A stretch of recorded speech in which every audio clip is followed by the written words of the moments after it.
thanks for joining us. I'm Emily Whitmore from the Maine Aquaculture Innovation Center, and I'm here in Biddeford at the Maine Aquaculture Innovation Kitchen for our first episode of Farmers Make It, which is a live stream interactive cooking webinar series. Today I have with me our farmer, Smokey McKean, and our chef, Kaylee McKean, and Chris Davis reporting live from the farm. Today's episode features the Eastern oyster. We're going to start off with some introductions. So Kaylee McKean, our chef, began her interest in food preparation and local food production, first managing a catering business in Cape Cod, and later establishing and running an organic farm in Harwich called Pleasant Lake Farm, where she became known as the Garlic Lady. There, she also started and managed the Hyannis Farmers Market and the Provincetown Farmers Market, which featured local seafood and a series of guest chefs who toured the market with customers. For over 10 years, Kaylee ran Waldo Stone Farm, a food production business which manufactured and distributed a line of Bloody Mary mixers, seafood cocktail sauce, and an innovative line of oyster mignonette sauces to seafood markets, restaurants, and specialty food stores throughout Maine and New England. More recently, Kaylee created the Hub Farm Market and Oysteria in Bristol, Maine. The market featured local farm Pemmican oysters, as well as Damascotta River clams, farm-raised Maine mussels, and all manner of Maine seafood. The market was also known for its in-house smoked fish pâtés and seafood pot pies. The Oysteria featured alfresco dining, legendary sea cootery platters, and a raw bar. Smokey McKean, our farmer, is a co-founder and owner of Pemmican Oyster Company that was established in 1986 and has managed the company's nursery and sales ever since. He recently served 2 terms representing the aquaculture sector on the DMRs, which is the Department of Marine Resources, their Shellfish Advisory Council, and has been featured in numerous books, articles, and videos in Maine oyster farming. With his wife, Kaylee, he operated the Hub Farm Market and Oysteria Restaurant and Raw Bar in Bristol. McKean also co-produces the annual Pemmican Oyster Festival and appears regularly at music venues throughout the state with the Oystermen, singing and playing traditional maritime music on the guitar, banjo, and melodeon. So Smokey, tell us a little bit about your oyster farm.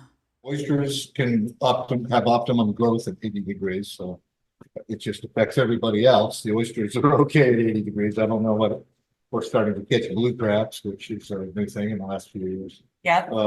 So the waters are warming up. We bottom grow, so that means we drag them up when they're ready for harvest. So they spend a year on the surface, a season on the surface, and then they get planted in the fall, and they start to get dragged up a year later. And then we take all our oysters from the upper river and we hold them in rafts 4 miles from the open ocean, where the water is deeper. It doesn't have as much sediment stirred up. It's saltier, and the oysters have a kind of a rest before they go to market. So if they've been chipped in the harvesting process, they recover and seal themselves back up.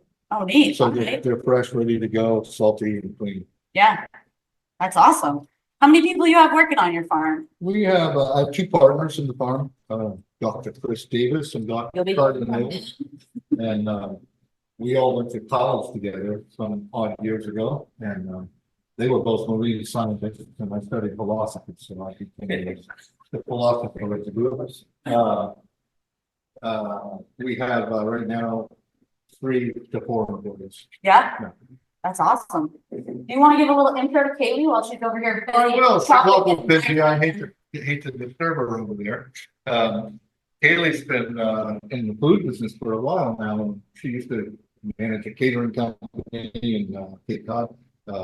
She started a food production business 15 years ago or so, and made a line of Bloody Mary mixes, and mignonette sauces for oysters, and hot sauce, some of the best hot sauce I've ever had. And relishes and some other things. And we've kind of backed out of that in the last couple of years. And when the pandemic struck, we pivoted like a lot of people, and we opened the fish market. We ran for 3.5 years. And for 3 seasons, we ran a restaurant, which we call the Oysteria. And in Italy, they have informal al fresco restaurants called osterias. So ours was al fresco, it was informal. Shabby chic, we call it, and nice. So we put the Y into the name and it became the Oyster. With the raw bar and getting these incredible platters of what we ended up calling charcuterie. Oh, Not charcuterie, but seafood. seafood, yeah. They're all seafood related dishes, Sharing. small plates on a big platter, and it's a lot of fun. Yeah, that's amazing. Yeah. So I assume you sold a lot of oysters there? We did, and then these recipes are things that we served there often. Oh, amazing. Yeah, so we're tried and true. Yeah. All right, well, the first thing you need to do when you have an oyster is to get it open. So we thought we'd start with a shucking demo. So Smokey's gonna lead us through a shucking demo. We're gonna get our guests here involved. Well, they can sample. So we're gonna, Demo oysters. you can sample the oysters, if you wanna try Try shucking if you want. yeah. I'm going to give it a try, so. Oh, there you go. Yeah, there's So there's, well, when you go to a seafood market, buy oysters, or if you buy them from the farm stand, you want to make sure the oysters are floating. And if you hit two oysters together, they should sound like a rock. And if they have a hollow sound, you know that the oyster is compromised, and you don't generally use it. That's a good rule of or thumb. buy it. So the oyster should be just like that to buy. There's two sides to the oyster. There's the flat top shell and the bottom curved shell. So when you open the oyster, it's curved side down. There's a lot of different ways of doing it. I can do it up in the air like that. Let's see how You want to be fancy? and the oyster bar do it, you know, it's a little more showmanship. But for the home consumer, I'd recommend using a countertop, a cutting board, and protecting your hand. So I have the butcher's glove, but Your suit of you armor. can use a Do I get one of these? yes. Okay, I'm just gonna leave our microphone right here. Oh, I was looking for this. So if you're doing this at home, you want to protect your hand with a dish towel or something like that, and just kind of hold the towel or a rag or something to protect your hand. So you're left-handed. I am. left-handed. Okay, so Yep, I'm gonna be and doing this so- backwards. You can put it on the hand you want. That goes on your, yeah, you're gonna use your right hand. Okay. So we're gonna hold the oyster down onto the counter, and the hinge of the oyster is the pointed part. And there's a little, kind of a little spot there for the oyster knife to go right into the shell. But it needs a little more pressure to go inside the shell and then pop the shell. There's an abductor muscle that's connected to both sides of the oyster Yep, that holds the shell closed. It's the scallop, like when you eat a scallop, that's the abductor muscle of the scallop that holds the two shells closed. With the oyster, we eat the whole thing, not just the abductor muscle. mhm. So the knife goes into that little hinge and you kind of wiggle it back and forth until it moves in a little deeper. And when you're inside the oyster a quarter of an inch or so, you can turn the knife. And the Okay, leverage of turning the blade pops the shell. So yeah, you can see that shell is now open a little bit. yep, And so now I have to cut the abductor muscle. So I slide the knife close to the top of the flat shell, as close as I can. Flip it over. and there you have it. So I lost a little bit of meat and I cut the abductor muscle right there. So it's a pretty clean cut. You don't want to puncture the oyster when you drive the knife in. So you want to keep it right against the shell. And then Okay, you have to cut the other abductor muscle, which is right here. Now you can see it. And so now it's easier to cut the muscle because you know where you're going. And you just slide the knife under the oyster. If you made a mess at the top of the oyster, you can flip it over and then hide your mistake. hide your mistake. All right, But if you do a good job, you don't need to do it. okay. And there you have And it. you make sure to keep everything in there, all the juices. There's a couple of schools of thoughts. I've heard, I had an Irish friend who told me you dump out the water, the liquor, Okay, and then it rejuvenates. And the second liquor is what you want to eat, not the first liquor, because the first liquor is ocean water, essentially. But okay, the ocean water tastes pretty good around here. So I've always been of the opinion that it's all oyster liquor and it's all up for grabs. So here you go, Mike, try one of those. all right. So are you ready to try it? I'm gonna right. do this for this, All right. for the audience. You're gonna For those tuning in at home, I am not an oyster shucker. You're gonna hold the oyster down tight. Of course, Okay. you're gonna go this way, which feels awkward to me, but you're gonna hold the oyster down tight. You've got your protective glove. Yep, You're gonna put the knife And I'm gonna turn it. right in there. You don't want to push too hard because that's when you're gonna slip. So you want to just wiggle it and let the knife find its way. okay, I could cheat a little bit here. Let the knife find its way. You know, wiggle it back and forth with a little forward pressure. Okay, all right, so I'm holding it down and I'm wiggling it. Oh, gosh. Okay, wiggling it. Oh, it's in just there. slid right in. Okay, now hold on, don't push it open too much. Okay. Now Now you've got it popped, so you're gonna slide the knife as close to the bottom of that flat shell as you can and sever it from the oyster. hold on. Keep going. There you go, there you go. Oh, beautiful. Look at that. You did a better job than I did. Woo. All right, and now Yeah. well, Oh, one other thing that you want to remember to do is you may have pushed a piece of mud from the hinge or a piece of broken shell. We don't want that. Which you didn't do. Or you might have a little piece of mud that somehow got in there. And so with your oyster knife, you can clean the shell chip out or just any little okay. vagrant pieces of mud that might have found their way in. I don't see any big Now, mud. right, now you're cutting gonna the cut other this. adductor muscle. It's right there. Okay, Bring that right down tight against the there we go. cup shell. I think she's loose. There we go. I think you should eat the one you I opened. would give this to our guests. All right. There we have it. So, okay, let's go worst case scenario. You're trying at home and you're freaking out a little bit. It's just not opening? It's just not opening. Are there any other tricks that Yeah, you can use to get it open? here's what they do down at the Union Oyster House in Boston, where Daniel Webster ate oysters back in the 1840s. You get the knife into the shell like that and you go. Wow, okay. I don't really approve of that method. That's supposed to, drive the knife in. Yeah, And the guys down there had these big wooden blocks, and the first time Kaylee and I were down there, we heard this bump, bump, bump. And then a little while later, bump, bump, bump. What's going on over there? And I told them the thing on the block, and then, so that's how they expect it. so that's one of them. What about, so for bigger ones, I have heard about like putting them in the oven or the microwave for like a few seconds. Is that, I know that's Yeah, probably well, not the best That starts practices, to but cook them, last resort? last resort. Okay, Yeah, last resort. Maybe the microwave, I don't know. How long do you think? I don't know, I've never done it, so. I've been in freezer before. In the And Freezer, yeah, for a short time, and then they do start to relax. well, that's also a good point. Okay, wait, Yes. in the In freezer. the freezer, yeah. Yeah. And you just stick them in there, but you don't want to forget them, because they'll just. Then they'll freeze. Yeah, and I've done that, so you have to really like set the timer, be ready, just a couple of minutes until they relax enough that you can just get the knife in. Okay, that's great advice. The other thing is they taste better when they're ice cold. So I always carry them on top of ice when I'm opening them, and they also open with easier when they're ice Well, cold. that was gonna be my next thing to talk about. I think you should eat one though. Okay, On camera. all right, I know, right on camera. Make a face, Oh, somebody didn't cut the Oh. the way through. Yes, professional here. I did. It's loose. Just have to wiggle a little shallow. Not out. Oh, okay.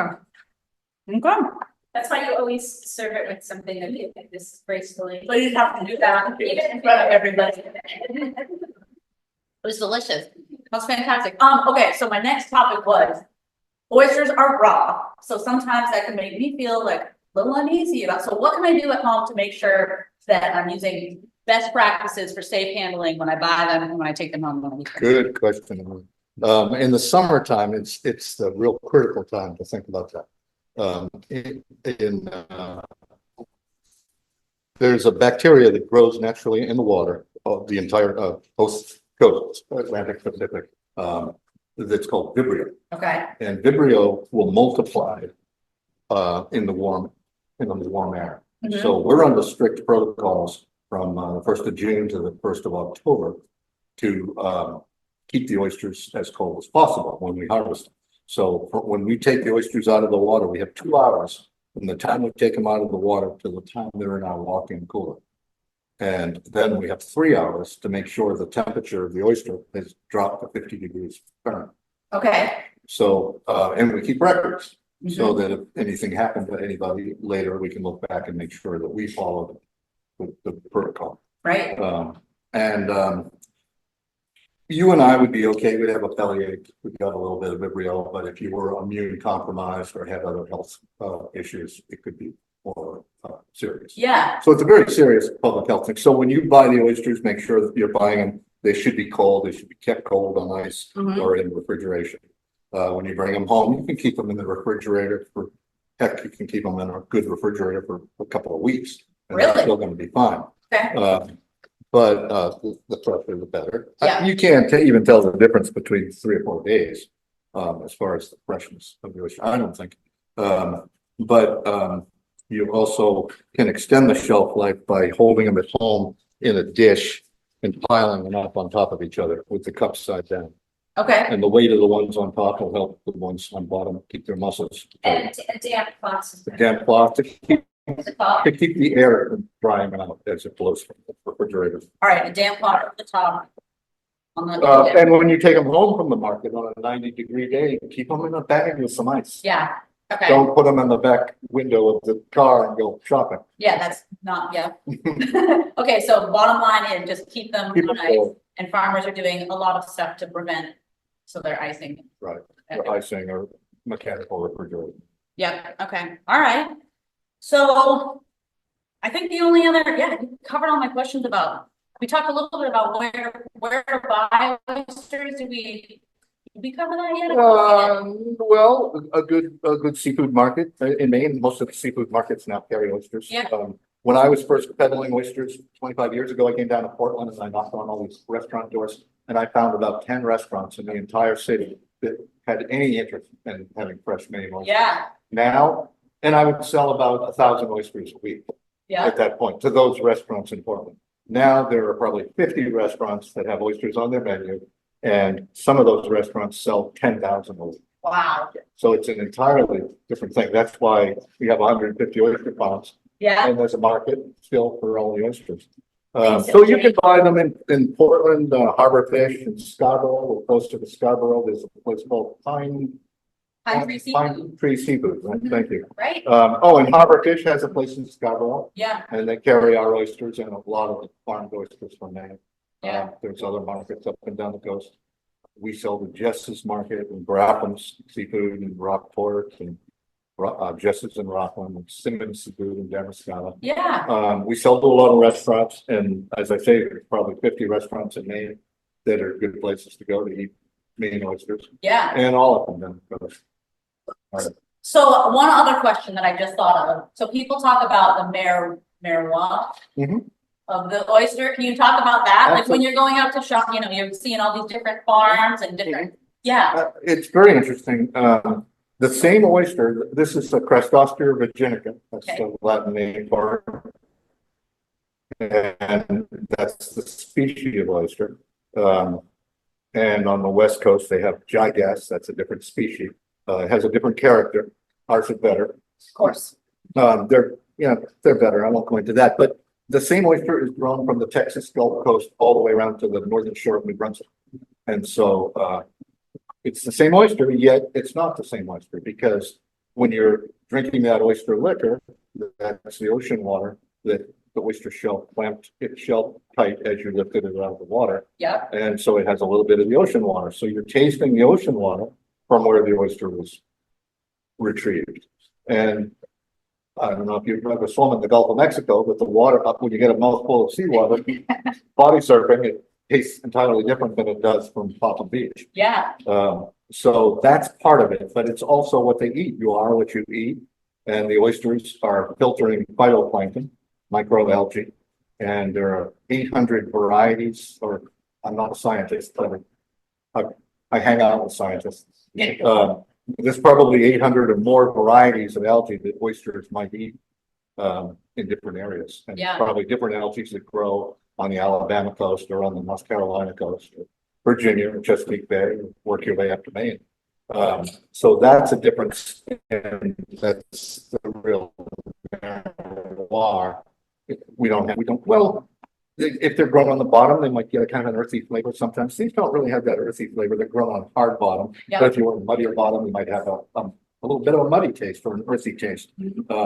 And people use the descriptive language like they do with wine. Did you ever have anybody say, taste this wine? It tastes like grapes. yeah, They never say that. It tastes like tobacco and chocolate and cherries and apricot. everything, but grapes. And most wine is made from grapes. Mhm. So that happens with oysters too. And they'll say it has a melon finish or a nutty entry, or, sometimes they get the nutty part. These have I think a nutty flavor to a certain extent, but they don't taste like nuts. Yeah. They taste like the ocean. Yeah. That's what's beautiful about them, right? Yeah. But they do have different flavors from different areas, from the algae they grow or from the environment that they're sitting in.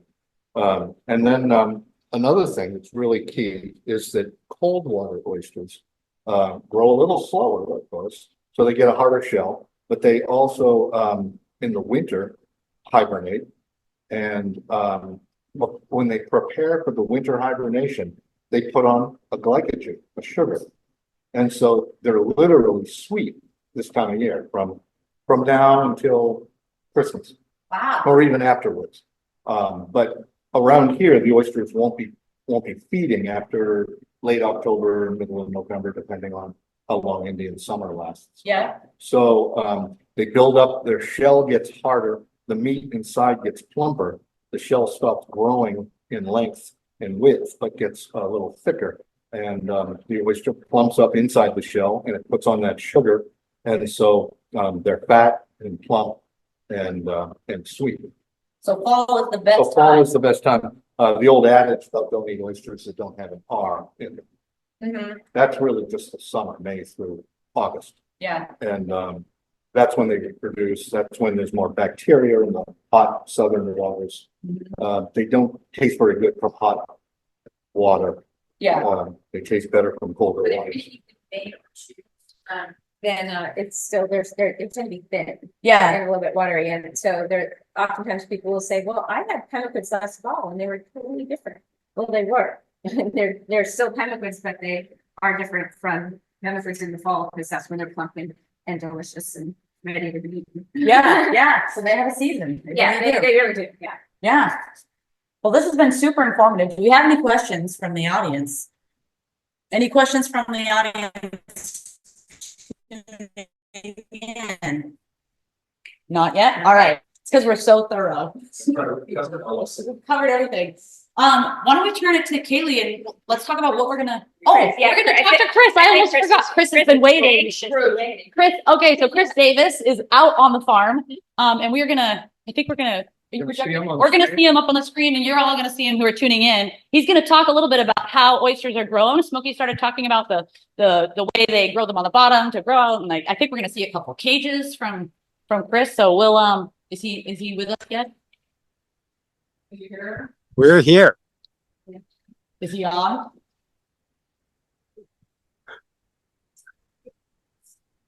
We're working on it. This is our first, yes. This is our first webinar. We're gonna work out the. Chris, can you say something? Hi. Chris There he is, Savory, live on the farm. your Maine Aquaculture Innovation Kitchen roving field reporter. Well, Is Chris, the tell video us a little. coming through? I don't know if you can hear me. Can you hear me? Yep. We can hear you, Chris. You want to Great. talk to us about the farm and how Sure. oysters are grown? Yeah, let me change the our camera angle here. We're out on the farm. I don't know if you can see this. We're in the Damariscotta River, about a mile south of downtown Damariscotta. And I'm here with our farm manager, Dylan Parrish. Dylan, say hi to the crew. Hey everyone. Hey, Dylan. And so here's the farm. We're in the nursery here, and you can see there are a lot of oyster cages. These are what we call our nursery cages. They have the smaller oysters in them. And then if we look over here, these are some of our grow out cages. They're a little far from the screen, but that's where we grow out some of the larger oysters as well as on bottom. And let's take a look inside and look at some oysters. So Dylan, why don't you pull up a cage and let's see what's inside. There they are. Awesome. Oh, it's us, yeah.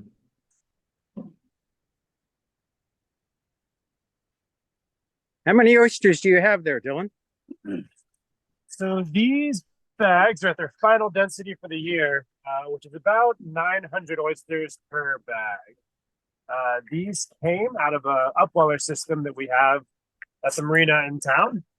We get them very small from a hatchery, and we try to get them as big as we can, as fast as we can. So these particular cohort have been out on the river for maybe a month or two now. Let's take a look inside. Here, let's get a cage eye view. There we are in the oyster bag. What a view. They're beautiful. We're hoping to get them to be Yeah. big enough to plant in the fall. Yeah, those are some beautiful seed oysters. Look at these guys. Look at that's a nice, about a 40 millimeter oyster. These are getting close to planting size.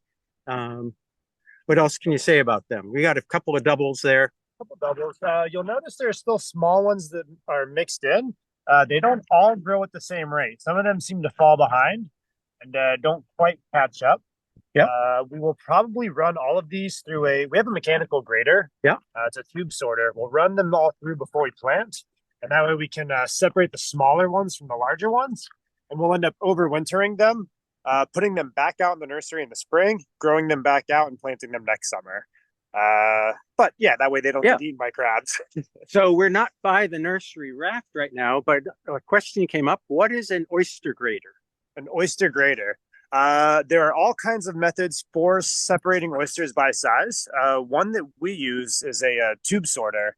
Essentially, it works by, gravity. You have a tube that spins with different size holes that progressively get larger. So if you can drop the oysters in from the top of that, as they work their way down the slope, smaller oysters are going to fall through that first set of holes. Larger oysters will retain. They'll move down the tube, fall through maybe the second set of holes, and if they're bigger than that, they'll come out the end. Some tubes have more sets of holes, some have less. Yeah. So what's going to happen to these oysters in the fall? The ones that are large enough to plant, we will pull out of these bags, load them all up on the back of our harvest boat, the Oyster Girl 2, and they will get dumped, scattered from the stern. Call it like broadcast planting. So we scatter them off the stern and we use the prop wash as we're going to help to spread them out. I want to say we're going for like 20 per square foot. Is that? Somewhere in that range. Yeah. That's a trade secret you just gave away. Oh, interesting. How about that? Another question came up. What's another advantage of tumbling? Something about shell shape, maybe? Sure. Yeah, you'll notice a lot of growth edge here. As they're growing in the summer, they have this really thin, fine shell. And you'll notice some of them kind of take on weird shapes. If they are too crowded, or if they just want to, they kind of grow where they're going to get the water flow. But by running them through the tumbler, what you're doing is you can knock off a lot of this really easy to knock off shell growth. Yeah. And that will help them thicken up. It kind of slows down that really quick outward growth and helps them concentrate into a deeper cup and a sturdier shell. That's going to help these small seeds get the small oysters get a harder shell. It's going to make them a little more resilient to crabs and predators when we do plant them. It's also going to be a better shaped oyster for the final market, the half shell market. So you've been babying these oysters all summer from the upwellers out on the nursery. And then you're going to throw them overboard? Yeah. Why would you do that? Because it's a lot less work to let them spend a year on the bottom than it is to keep tending them at the surface. This is a very productive river. And so all sorts of things like to grow here, as well as the oysters. It takes a lot of time and energy to keep these bags free of foul, so that the water can flow through and the oysters can get enough food. Putting them on the bottom, do their own thing without much labor inputs from us. We think it makes a better oyster. The bottom of the water column, the temperature is a bit cooler. Smokey mentioned before that their metabolism is directly tied to the temperature. So they grow a little bit slower on the bottom. Again, they're not spending so much of their time on that outward size. They develop a better cup and a harder shell. Got it. So we like the product. Good. Yeah, as do I. Any other questions before we sign off? I have a question, Chris. Of course. Go ahead, Emily. Can you talk about a little bit about the environmental benefits of shellfish in the water? Sure. Let's see. So you see we have all these cages out here on the river. There are probably over 1 million oysters in these cages, and there's probably another few million oysters on the bottom. And oysters are incredible filter feeders. One adult can filter on the order of 3 to 4 liters per hour. So maybe a little less than a gallon an hour for each oyster. And so that's a lot of water. And what they're doing is they're filtering for the phytoplankton, the food in the water, the algae. They don't filter out. They really are trying to feed on algae. That's really their diet. And they also remove some silt in the water, which they'll then spit out as what we call pseudofeces. But they're really just feeding on the phytoplankton, the algae, in order to get their nutrition. So they're great in terms of ecosystem services, in terms of cleaning the water column. And so they do a really good job from that perspective. They also, oysters on bottom, create habitat for other critters to grow on the bottom. And if we had some underwater, if I put my camera underwater, which I'm not going to do because it's my phone, you would see all kinds of little invertebrates and shrimp, and certainly there's crabs, but lots of different invertebrate species that live in and around the oysters, and because it's created habitat for them. So it's a very diverse environment on the bottom. Awesome. Thanks, Chris. Do we have Good. any other from folks? Well, we wish we were there to be eating Kaylee and Smokey's, whatever they're going to make today. But so this is the final shot out on the farm. There's a number of other farms. We're looking out at Muscongas Bay Aquaculture and some other farms. There are about 8 or 9 commercial farms on the river. Way off in the distance, let's see if we can, we're not being able to zoom in. Here comes the River Tripper, which is a tour boat that makes daily trips up and down the Damariscotta River to see the oyster farms. And so if you come around, I think they leave around 2 o'clock in the afternoon, and you can take a tour of the oyster farms. So if that's it, your MAIC-kit roving field reporter will be signing off. Thanks a lot, Chris and Dylan. Sure thing. Bye now. Bye-bye. See you later. All right, so now let's get into the cooking part. Okay, well, we just have a couple of quick things that like I said, we did at our oysteria, and a lot of fun. And everything with oysters is usually quick because it doesn't take that long to cook things. So the first recipe we're going to go over is called a savory oyster flan. Delicious. And so it's kind of, we called it that because it didn't really fit in the category, so we said that sounded good. And so that's what we went with. So basically, we're going to mix it up real quick, and then you would put it in the fridge and let it kind of settle. And then I'll show you after it's mixed. We actually have one already mixed that we'll do, and then we'll be putting it into the pan, and we'll talk about cooking. These are adorable. And they're fabulous. And the thing is, you can use anything. You can use any kind of muffin pan, but because these flip out, and we actually are going to flip them over, so it's easier than taking a whole pan and getting them to flip over. So, but you can, and I've used anything. You could use this. I mean, you can really make any kind of a mold and then flip it over, and they're pretty. Yeah. And you can do different sizes. You can pile them up, and so they're just a lot of fun and easy, and they freeze. So you can make a big batch. You can have them in the freezer, and you eat them at chilled. So it's kind of a perfect quick snack if people stop over. Yeah. So to do that, we start with, I'm not sure if they can see the mixer. Can they see the mixer, Maya? We have a KitchenAid hiding over here. Yeah. Mixer. That's okay. So I'll just put it.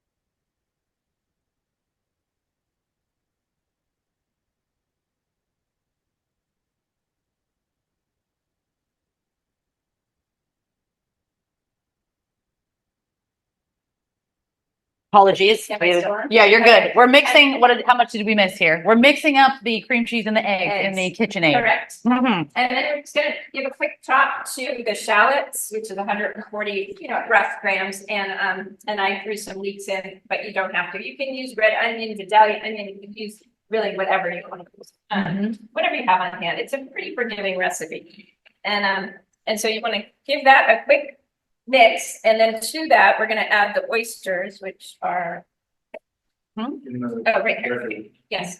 And the oyster meat's 140 as well, so it's pretty easy. You said that's like between 16 and 20 oysters? Yes, exactly, and if you don't have, it's 140 grams, but also we did everything in cups, it's really a half a cup. And if it's a little shy, it's not a big deal, if it's a little over, again. Not Yeah. a big deal.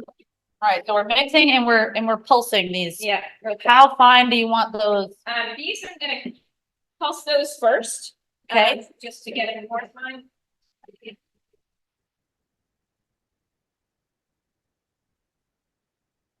Yep. We can show everybody that. I like to scrape it down once anyway. Yep. So you can see it's getting chopped. I assume you can all see that, yeah? Mm-hmm.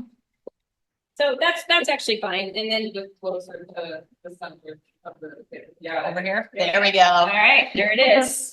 Bingo. All right, and then we got that. And then we're gonna literally just dump the meats in. Okay, and give them a quick pulse. Those were fresh, those stuff, those- Freshly shucked. We had Smokey doing it while we were all setting up. On shucking duty. How many did you do? Well, I said.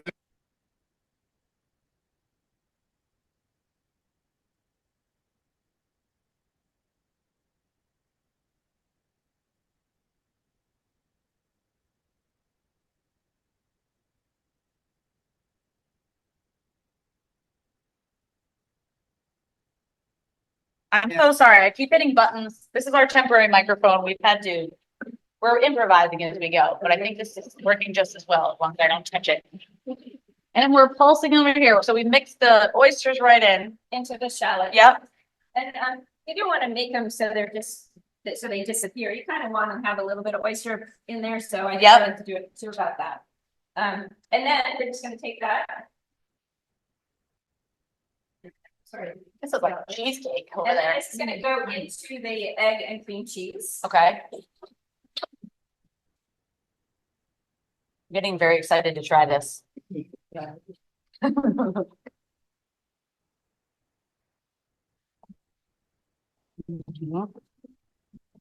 Okay, so it's all in the KitchenAid mixer. Yep, everything I think that you would probably have at home, and you really can do it all by hand. Yeah. You don't have to have a mixer. Yep. So we've done the eggs and the oyster meats, the shallots, the garlic. Now we're gonna do the lemon juice, which is 2 tablespoons. Okay. So we're just gonna dump it in. Yep. And you don't have to use lemon juice, you can use more. Smokey would have me put this whole bottle in. But, and then this is the oyster liquor that from when we shucked the oysters, so. Okay, so this is the oyster juice. Yep. All right, The actual, the liquor. yep, and it's a half cup. And it typically is about what you get from the shucking anyway, so again, if if it's a little shy, you can add some water or something, but you really don't need to. You can, it's a forgiving. So do that. Under this, like this? Okay, here we go. Okay. Okay, I'm gonna just hold it like this. And then I add some paprika. It's really, again, up to you. I use grains of paradise because I like it it's a little more floral than just black pepper, but black pepper works just fine too. Okay. I just think it's a nuance that I enjoy. And then I like to add just really into everything, color. It's prettier. I think eating and like visual is really big. Yep, I agree. That is that. So then I'm gonna just give it a quick mix. Again. Don't Ah, want to go too fast because particularly if you're going to do it soon, you're going to get too much air, and then you're going when it cooks, it's going to have cracks and it's going to have air bubbles. But again, we're not going to cook these right away, so it's okay. so you really want to keep it on like a slow speed if you're using a mixer. But if you're doing it by hand, is probably fine. Yeah, that was mine. The one behind it. So All right, so we've got the mix. this is it. And so as you can see, this is what we need to break. It's the same thing. Yep. So it's a really fast and easy thing to do. if somebody calls up and says they're coming over, you know, an hour and a half later, you can have these already. So I've used, like I said, every type of pan, anything like this that you can use. Ramekins are great, even if they're big and flat and everything, like from creme brulee. Yeah. And so with these, I like because you can just basically take it, fill them, and then of course the trick is always get them in. Yep. Get them in, and then pretty much you fill the pan. Yep. And then you add water. Yep. For a water bath. Okay.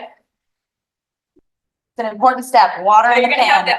the oven would be preheated. We're not doing it for the purposes today. But it would be 350 for 40 minutes, roughly. Of course, everyone knows ovens vary, but 350 for 40 minutes. Do you need to refill this water bath at any no, time? it usually just runs out. Okay. All right. So That's fine. I wait until it's got enough water around it just to keep it from kind of like a cheesecake or anything like that. Yeah. And I usually have this pan in there when I pour the water because moving this with the water in it. That is a pro tip. But this isn't in the camera, so I'm doing it right there. And so you would just cook it. If your oven is hot on one side, you might notice one's browning. Turn it partway through, and it'll be fine. Keep an eye on And it. then when you take it out, you let it sit for just a couple minutes. Take it, and you're just gonna rub it around the outside, flip it onto a parchment or something, and let it cool. And as you'll see when we plate, you'll see the final. All right. So are we going to do the cooking show magic right now? Take that.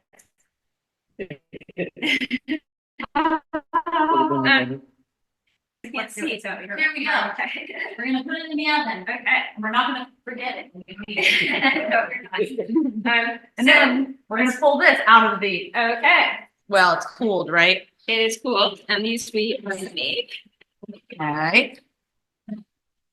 and Look at those. They're adorable. so you can see that's what they look like. So if you want to get fancy, you can build little things, and I'm gonna show you how to garnish to eat them.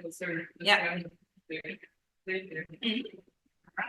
So there are these. So I'm going to be plating these up, and then we're going to go quickly over the ceviche. Do you want to go over shucking the clam Oh, we could do it. while I do that? Yeah. Okay. I can help plate too. Put me to work. Sure. Yeah. Good. Somebody's on my phone.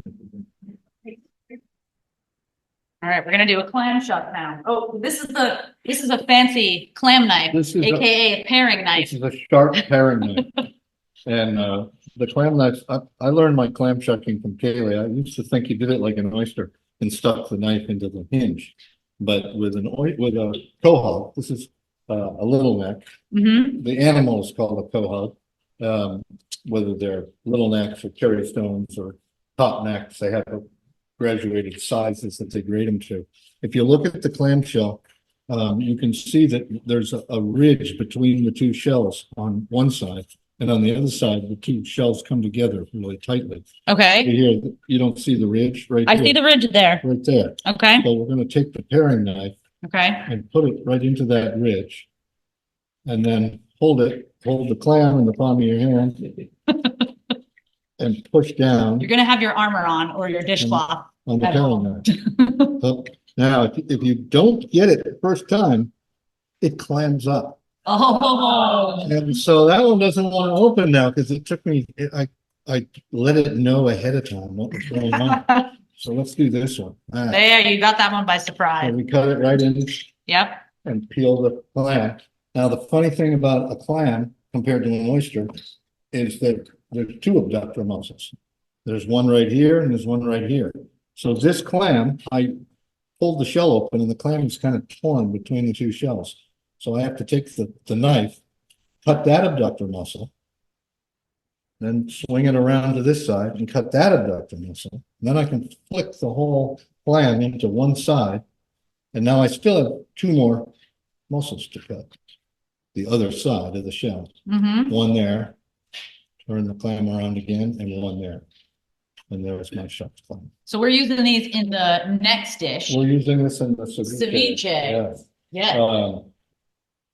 Ceviche, of course, is with lime juice, and it's kind of semi-cooked seafood. You can take fish and marinate in lime, and it almost cooks the fish.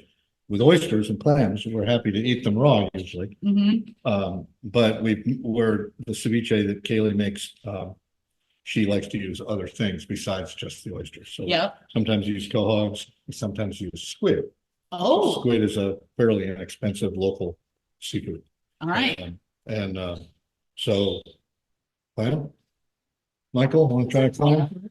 He's the tasting expert over here. We got a flashback over here. This is looking so pretty. Look at this. Can you tell us? Yeah, I'm gonna bring this. Yep. Bring a microphone. Can you tell us about what you're putting on here? Sure, it's like I said, it's really about what you have, and this is basic. And it's small, I would serve them in a larger usually, but I made some balsamic pearls. So they're balsamic vinegar made into little caviar pearls. How do you do that? That's a whole other thing. All right, well. You'll have that next time. Yeah. Exactly. And then I just added a little balsamic and some chives, just to keep it simple for today. Oh my goodness. They look. So these are for anyone to have.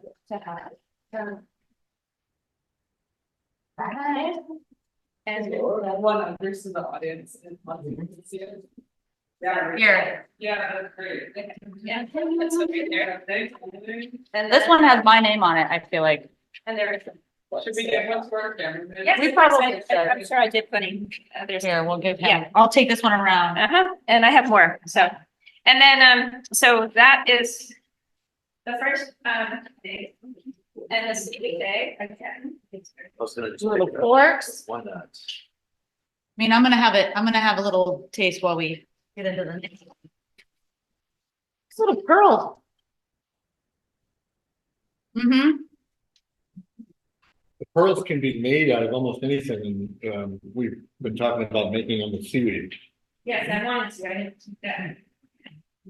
This is really good. Wasabi, I can make them with wasabi too. Yeah. These are delicious. That's good. I feel like this is a perfect, like, especially because they can freeze. This is Right, a great yeah, thing to make if you exactly. have a fancy party coming up and Right. you want to impress And everyone. you make bigger ones, or you can just, or those are just for easy for guests to grab. Mhm. You This want to is take really one? good. Okay. So we're gonna get into the ceviche now? Yep, it's pretty much done. And again, it's a very simple because you've learned how to shuck already. Smokey has already done the shucking. This has oyster and clam. Okay. And we also did some local squid. Wow. So I'm gonna need the, but that's probably good. So basically it's, the squid was parboiled very quickly in into a water bath just for any bacteria that might be on it or anything like that. Okay. And then we did the oysters and clams and it's in lime juice. Okay. So after that, I usually would put it on a bed of lettuce, but because we had them set to go, they're not. And so.